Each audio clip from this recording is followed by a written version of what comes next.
इसी की lecture series में आज हम लोग सेक्शन 65 से 73 तक के कॉन्सेप्ट्स को डिस्कस करेंगे, जिसमें हम लोग पढ़ेंगे डिजिटल सिग्नेचर के वेरिफिकेशन और उसके प्रूफ से संबंधित कुछ चीज़ों के बारे में। तो चलिए स्टार्ट करते हैं अपनी वीडियो को। आज की वीडियो में हम लोग डिस्कस करेंगे सेक्शन 65 से 73 तक के कॉन्सेप्ट्स को। तो चलिए स्टार्ट करते हैं अपनी वीडियो को। सेक्शन 65 किस चीज़ की बात कर रहा है? सेक्शन 65 बात कर रहा है proof of signature and handwriting of person alleged to have signed or written document produced। कहने का मतलब यहाँ पे है कि अगर कोई डॉक्यूमेंट है, यहाँ पे 65 बता रहा है, अगर मान लीजिए आपके पास कोई डॉक्यूमेंट है, ठीक है, उसका यहाँ पे अगर मान लीजिए सिग्नेचर हो रहा है, यानी कि उसको साइन किया जा रहा है, या फिर वो डॉक्यूमेंट है वो लिखा गया है, रिटन होली और in part by any person. कोई ऐसा डॉक्यूमेंट जो साइन किया गया है या फिर लिखा गया है आधा या पूरा किसी पर्सन द्वारा, और उसमें कोई पर्सन ने सिग्नेचर किया है अपनी हैंडराइटिंग के थ्रू, तो वो डॉक्यूमेंट जो है उसको उसी की हैंडराइटिंग से प्रूव करना जरूरी है।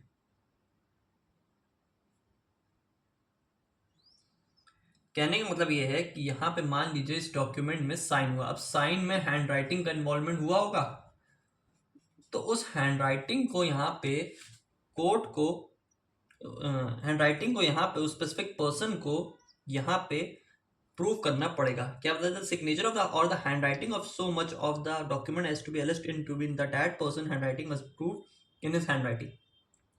अगर कोई पर्सन हैंडराइटिंग अपनी हैंडराइटिंग से कुछ चीज़ लिखता है या फिर अपने हैंडराइटिंग के थ्रू कुछ सिग्नेचर कर रहा है किसी भी स्पेसिफिक डॉक्यूमेंट में, वो डॉक्यूमेंट जो कोर्ट में यूज होने वाला है, तो उस स्पेसिफिक डॉक्यूमेंट में यहाँ पे उस पर्सन की हैंडराइटिंग को भी प्रूव करना पड़ेगा, उसकी हैंडराइटिंग का स्पेसिफिक प्रूफ होना ज़रूरी है। अब यहाँ पे ये नहीं बताया गया कि किस स्पेसिफिक मोड से या फिर किस स्पेसिफिक तरीकों से हम यहाँ पे उसके हैंडराइटिंग या फिर सिग्नेचर को प्रूव कर सकते हैं।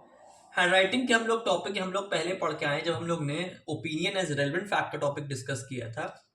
जब हम लोग ओपिनियन एज रेलेवेंट फैक्ट का टॉपिक पढ़ रहे थे, तो वहाँ पे एक हम लोगों ने टॉपिक पढ़ा था कि स्पेसिफिक एक्सपर्ट्स होते हैं, जो स्किल्ड पर्सन होते हैं, जिनका काम होता है किसी की हैंडराइटिंग को पहचानना, स्केच बनाना, कोई चीज़ें ऐसे फाइंड आउट करना जिसमें उनके पास स्पेसिफिक नॉलेज हो, तो वो यहाँ पे पर्सन है उस हैंडराइटिंग को प्रूफ करेंगे। उससे मतलब अगर मान लीजिए एक्सपर्ट कह रहा है कि यहाँ पे ए पर्सन की लिखावट है, ए पर्सन ने यहाँ पे इस डॉक्यूमेंट में साइन किया है, तो एक्सपर्ट की यहाँ पे बात को प्रूव करना पड़ेगा कोर्ट में। उसकी हैंडराइटिंग को उस पर्सन द्वारा जो भी उसने लिखा है वो यहाँ पे एक्सपर्ट द्वारा प्रूव की जाएगी, लेकिन यहाँ पे चीज नहीं मेंशन्ड है। कहने का मतलब ये कि केवल किसी डॉक्यूमेंट को कोर्ट में फाइल कर देना ही आपका पार्ट ऑफ रिकॉर्ड नहीं। मान लीजिए आपने कोई कागज लगा दिए कोर्ट में, केवल उससे नहीं साबित हो जाता, उस कागज में जिसने लिखा उस पर्सन ने, उसकी हैंडराइटिंग को भी प्रूव करवाना यहाँ पे जरूरी है। तो यही बता रहा है सेक्शन 65 में। अब पढ़ते हैं नेक्स्ट सेक्शन पे, सेक्शन 66। सेक्शन 66 बता रहा है proof as to electronic signature. यहाँ पे इलेक्ट्रॉनिक सिग्नेचर के बारे में बात की जा रही है, यानी कि डिजिटल सिग्नेचर जो हम लोग केवल देख सकते हैं, छू नहीं सकते। कहा जा रहा है इसमें कि अगर कोई सिक्योर है, कोई सुरक्षित इलेक्ट्रॉनिक सिग्नेचर है, तो उसको हटा दीजिए। उसके अलावा अगर कोई सिग्नेचर है जिसमें उस पर्सन ने कोई इलेक्ट्रॉनिक रिकॉर्ड लगाया है, यानी कि कोर्ट में उसने किसी पर्सन ने इलेक्ट्रॉनिक रिकॉर्ड कोर्ट में लगाया है, ठीक है, तो उस रिकॉर्ड में अगर वो कोई इलेक्ट्रॉनिक सिग्नेचर कर रहा है उस पर्सन ने, तो उस इलेक्ट्रॉनिक सिग्नेचर को भी यहाँ पे आपको कोर्ट के अंदर प्रूव करना पड़ेगा। सिंपल सी बात है, मान लीजिए यहाँ पे कोई स्पेसिफिक डॉक्यूमेंट है, ठीक, अब ये डॉक्यूमेंट में यहाँ पे इसने यहाँ पे साइन किया अपना, और ये साइन इलेक्ट्रॉनिक फॉर्म में, ठीक है, यहाँ पेन से नहीं किया गया, यहाँ पे इलेक्ट्रॉनिक या डिजिटल कंप्यूटराइज मैनर में यहाँ पे सिग्नेचर किया गया उस पर्सन ने।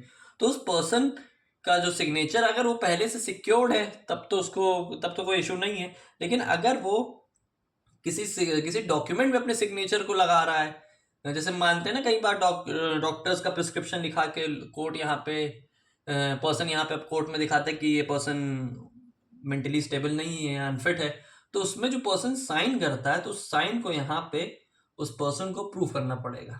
ठीक है, ये बताया जा रहा है सेक्शन 66 में। देखते हैं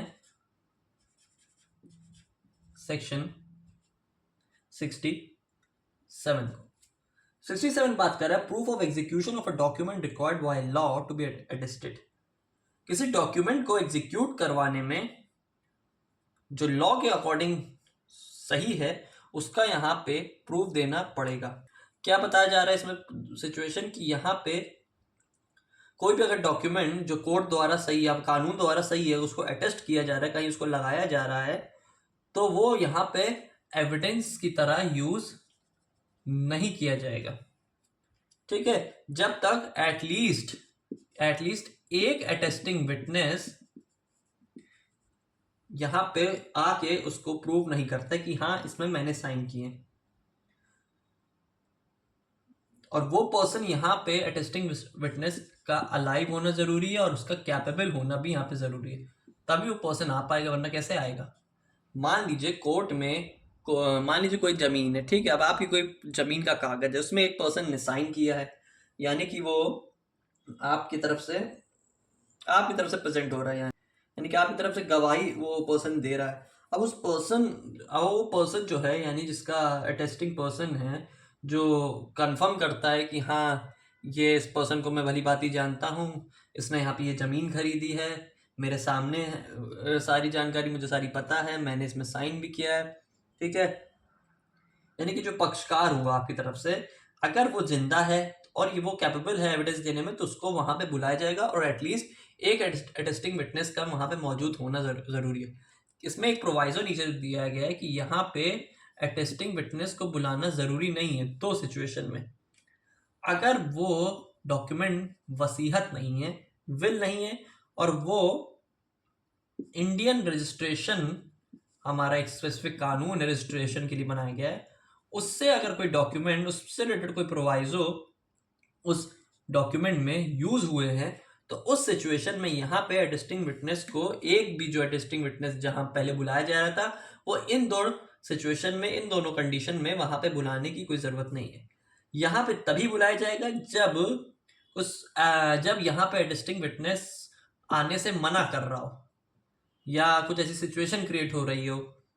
ठीक है, मान लीजिए कोई पर्सन ने यहाँ पे वसीयत करवाई है, ठीक है, तो यहाँ पे उस एक पर्सन का, यहाँ पे जानते हैं अटेस्टिंग विटनेस के साइन होते, तो वहां पे एक पर्सन का एटलीस्ट मौजूद होना जरूरी है। लेकिन वो डॉक्यूमेंट विल भी नहीं है और वो इंडियन रजिस्ट्रेशन एक्ट के प्रोवाइजो से गवर्न है, उसमें उसके अकॉर्डिंग उसमें प्रोविजन दिए गए, तो उस सिचुएशन में वहां पे हमें अटेस्टिंग विटनेस को कोर्ट में बुलाने की जरूरत नहीं पड़ेगी। ठीक है, ये बताया जा रहा है सेक्शन 67। अब इसी का ऑपोजिट है यहाँ पे सेक्शन 68। ये बता रहा है कि proof where no attesting witness found. जब यहाँ पे AW यानी कि अटेस्टिंग विटनेस नहीं मिल रहा है ही नहीं, पहले में तो जरूरी है, अब लेकिन ऐसी सिचुएशन कई बार पड़ती है कि जब वो वहां पे मौजूद ही नहीं है, मिल नहीं रहा है, तो इसमें क्या बता रहा है 68 में, if no such attesting witness can be found, it must be proved that the attestation of one witness at least in his handwriting and that the signature of the person executing the document is in the handwriting of that person। यानी कि यहाँ पे ये बताया जा रहा है कि अगर वो अटेस्टिंग विटनेस जो है, जो उस समय साइन किया था कोई डॉक्यूमेंट के रजिस्ट्रेशन के टाइम या कोई वसीयत के टाइम, वो पर्सन अगर वहां पे नहीं आ पा रहा है, कोर्ट में नहीं मौजूद हो पा रहा है, तो इस सिचुएशन में यहाँ पे ये हमें प्रूव करना पड़ेगा कि एक अटेस्टिंग विटनेस जो था उसकी यहाँ पे उसी के थ्रू यहाँ पे बातें कही गई, यानी कि उसी ने यहाँ पे साइन किया है, उसी की हैंड राइटिंग है, तो यहाँ पे उसकी हैंड राइटिंग को यहाँ पे प्रूफ करना पड़ेगा। अगर कोई अटेस्टिंग विटनेस यहाँ पे नहीं आ पा रहा है, नहीं मिल रहा है, तो उसने यहाँ पे साइन किया गया होगा ना, उसने कहीं बातें अपनी लिखी होगी या उसने किसी डॉक्यूमेंट को पढ़ के यहाँ पे सिग्नेचर किया होगा, तो उसका सिग्नेचर, उसने जो अपने पेन से जो सिग्नेचर बनाया तो उसमें उसने अपनी हैंड राइटिंग का इस्तेमाल किएगा, तो वो हैंड राइटिंग को यहाँ पे फिर प्रूव करवाया जाएगा, यानी कि उसकी अप्रूविंग होगी। अब वहां पे उस डॉक्यूमेंट को उसका यहाँ पे उसकी छानबीन करवाई जाएगी। देखते हैं सेक्शन 69 क्या बता रहा है। सेक्शन 69 बात कर रहा है admission of execution by party to attested document.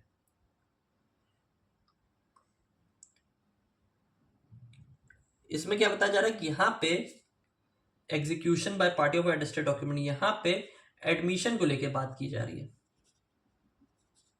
क्या बता रही है? Provide the admission of a party to an attested document of its execution by himself shall be sufficient proof of its execution as against him though it be a document required by law to be attested.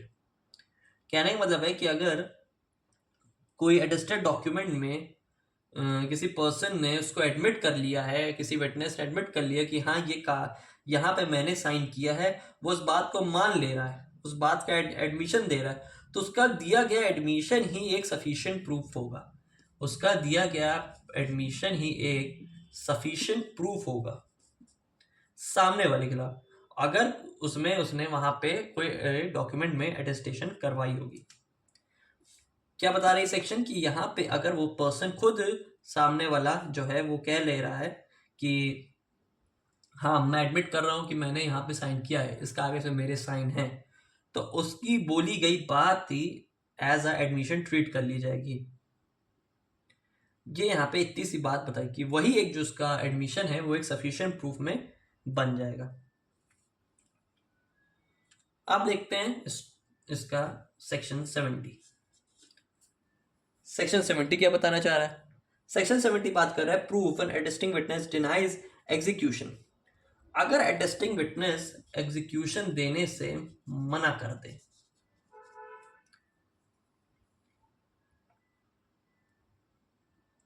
कहने का मतलब ये है कि यहाँ पे attesting witness जो था, जो आपके पक्षकार से गवाही देने आया था कोर्ट में, वो वहाँ पे उस डॉक्यूमेंट को मान ले कि हाँ नहीं मैंने साइन ही नहीं किया था, या उससे वहाँ पे वो कुछ उस डॉक्यूमेंट का को कलेक्ट ही नहीं कर रहा है, यानी कि वो कह रहा है कि नहीं मैंने कोई सिग्नेचर ही नहीं किया, या वो इस डॉक्यूमेंट को मान ही नहीं रहा है कि हाँ इसमें मेरा साइन है, तो वहाँ ऐसी सिचुएशन में हम दूसरे अदर एविडेंसेस को यहाँ पे लाएंगे, अप्लाई करेंगे उसके अटेस्टेशन को प्रूव करने के लिए। यहाँ पे कई बार होता है कि अटेस्टिंग विटनेस मना कर देते हैं कि हम नहीं जाएंगे कोर्ट, वो या फिर ऐसी कुछ सिचुएशन क्रिएट हो जा रही है जिससे वो डॉक्यूमेंट को नहीं कलेक्ट कर पाए, तो उस सिचुएशन में हम दूसरे डॉक्यूमेंट्स को प्रूव करेंगे, दूसरे डॉक्यूमेंट से अपने एग्जीक्यूशन को प्रूव करेंगे, यानी कि अदर एविडेंस का हम लोग इस्तेमाल करेंगे। अब हम लोग सेक्शन 71 को देखते हैं। सेक्शन 71 क्या बताना चाह रहा है? Proof of a document not required by law to be attested. अगर कोई अटेस्टेड डॉक्यूमेंट की हमें कानून द्वारा जरूरत नहीं है प्रूफ करने की, यानी कि कोई ऐसा डॉक्यूमेंट था जिसको प्रूव करना जरूरी नहीं था, फिर भी वो अटेस्टेड डॉक्यूमेंट प्रूव हो चुका है, यानी कि उसको वहां पे जरूरी नहीं था, वो डॉक्यूमेंट का कोई मतलब ही नहीं था, आपने इसको फालतू में ही लगवा दिया, ठीक है।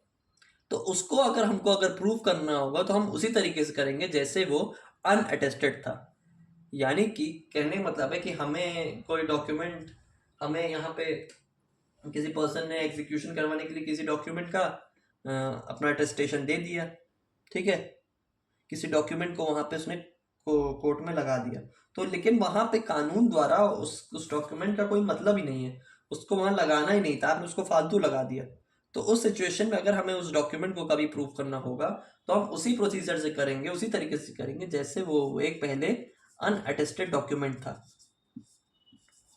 जैसे वो पहले एक अनअटेस्टेड डॉक्यूमेंट था, उसी वे में उसी तरीके से हम अपने डॉक्यूमेंट को प्रूव करेंगे। अब हम लोग डिस्कस करेंगे सेक्शन 72। सेक्शन 72 किस बारे में बात कर रहा है? सेक्शन 72 बात कर रहा है कंपैरिजन ऑफ सिग्नेचर, राइटिंग और सील विद अदर्स एडमिटेड और प्रूव्ड। यहाँ पे कंपैरिजन को लेके बात की जा रही है, यहाँ पे कंपैरिजन को लेके बात की जा रही है। किसके कंपैरिजन को लेके? कोई सिग्नेचर को लेके, कोई लिखी हुई बातें को लेके, या फिर कोई सील को लेके, ठीक है। तो यहाँ पे बताया जा रहा है in order to ascertain whether a signature, writing or seal is that of the person by whom it purports to have been written or made any signature, क्या बता रही सेक्शन कि अगर कोई सिग्नेचर, राइटिंग या सील में किसी person ने कोई बातें लिखी है या बनाई गई है, रिटन और मेड, दोनों चीज़ें यहाँ पे लिखी गई है या फिर बनाई गई है, ठीक है, तो उसको यहाँ पे उस राइटिंग को, उस सिग्नेचर को या फिर उस सील को यहाँ पे कोर्ट में प्रूव किया जाएगा, यानी कि उससे उसको कंपेयर किया जाएगा। कहने का मतलब है यहाँ पे कोर्ट में आपने कोई डॉक्यूमेंट सबमिट किया, ठीक है, जिसमें आपके साइन थे, आपने लिखी हुई थी कुछ बात या फिर उसमें सील था। अब यहाँ पे उस स्पेसिफिक चीज़ों को कोर्ट अपने सेटिस्फैक्शन के लिए, यहाँ पे कोर्ट ये कह सकती है कि चलिए इसको प्रूव करिए, तो आपको यहाँ पे साइन या राइटिंग करके, सील या थ्रू, या तीनों चीज़ से हमें कोई भी एक चीज़ को लेके यहाँ पे हमको प्रेजेंट करना पड़ेगा, उसको प्रूव करना पड़ेगा, कुछ स्पेसिफिक बातें को जो लिखी हुई हो या फिर बनाई गई हो। क्यों ज़रूरी है? क्योंकि यहाँ पे सेटिस्फैक्शन कोर्ट को करवाना है कि हाँ, हम यहाँ पे जो बात डॉक्यूमेंट या प्रोड्यूस कर रहे हैं वो सही है, वो एकदम जेन्युइन है, एक एप्रोप्रिएट मैनर में। और हम लोग इसका कैसे इसका क्लासिफिकेशन करेंगे? कंपैरिजन करके हम इसका आपस में कंपेयर करेंगे कि हाँ ये सही है या गलत है।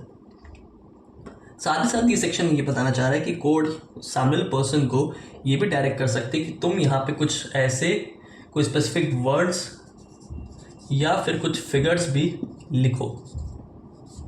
कहने का मतलब है कुछ यहाँ पे वर्ड्स या फिर फिगर्स को भी लिख के दिखाओ, जिससे हम उसका भी कंपैरिजन कर सकें, यानी कि वो पर्सन ने वो वर्ड्स और फिगर्स का यूज़ किया है कि नहीं किया किसी स्पेसिफिक डॉक्यूमेंट का एडमिशन करवाने में या उसको प्रूव करने में। तो उस सिचुएशन में हम यहाँ पे वर्ड्स और फिगर्स का भी यूज़ करवा सकते हैं। हम कोई चीज़ राइटिंग में, साइन में या फिर सील का तो यूज़ करेंगे ही, साथ ही वर्ड्स और फिगर्स अगर कोर्ट चाहे तो सामने उसको लिखवा सकती है, और साथ में कोड ये भी कह सकती है कि इसको लिखो, और यहाँ पे फिर कोड उसको अपने सेटिस्फैक्शन के अकॉर्डिंग कंपेयर करेगी।